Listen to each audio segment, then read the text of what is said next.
বাংলাদেশে education system কোনোদিনও change হবে না, মানে এটার মতো থার্ড ক্লাস এডুকেশন সিস্টেম আর পৃথিবীর কোথাও নাই। এই যে নতুন শিক্ষামন্ত্রী আসছে, হ্যাঁ মিলন, এ আসার পর থেকে যে অ্যানাউন্সমেন্ট গুলো মেক করতেছে, আমি খালি দেখতেছি যে সে বলে এক্সাম হল, টিচার রাখবে, গার্ড বাড়াবে, কিভাবে সেনাবাহিনী আনবে, 2-3 মিনিটের বেশি ওয়াশরুমে থাকা যাবে না, নকল আনা যাবে না, নকল হবে না, বাচ্চারা পড়তে হবে।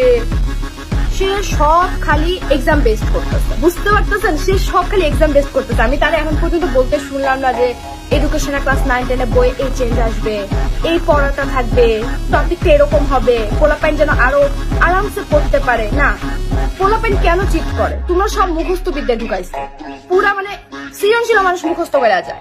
আমি কখনো ক্রিয়েটিভ নিজে থেকে লেখা পাশ করতে পারতাম না, ভালো মার্কই তুলতে পারতাম না বাংলায়। কেন?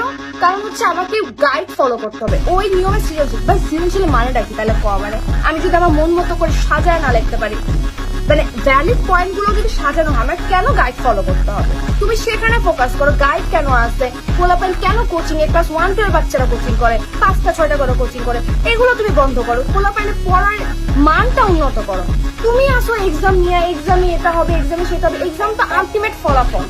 তুমি সারা 2-3 বছর যে পড়াশোনা করছো ওটার ফলাফল এক্সাম, ওইটা তুমি চেঞ্জ না করো, তুমি এডুকেশন চেঞ্জ করো যে ওই সিস্টেমটা কেন হইতেছে। মানে কোনো একটা সরকার আসলেই দেখি যে এক্সামে এটা চেঞ্জ হয়ে যাবে, এক্সাম ওটা চেঞ্জ। তুমি এডুকেশনের মেইন গোড়াটা চেঞ্জ করো না, আসছে অন্য দেশের সাথে কম্পেয়ার করতে।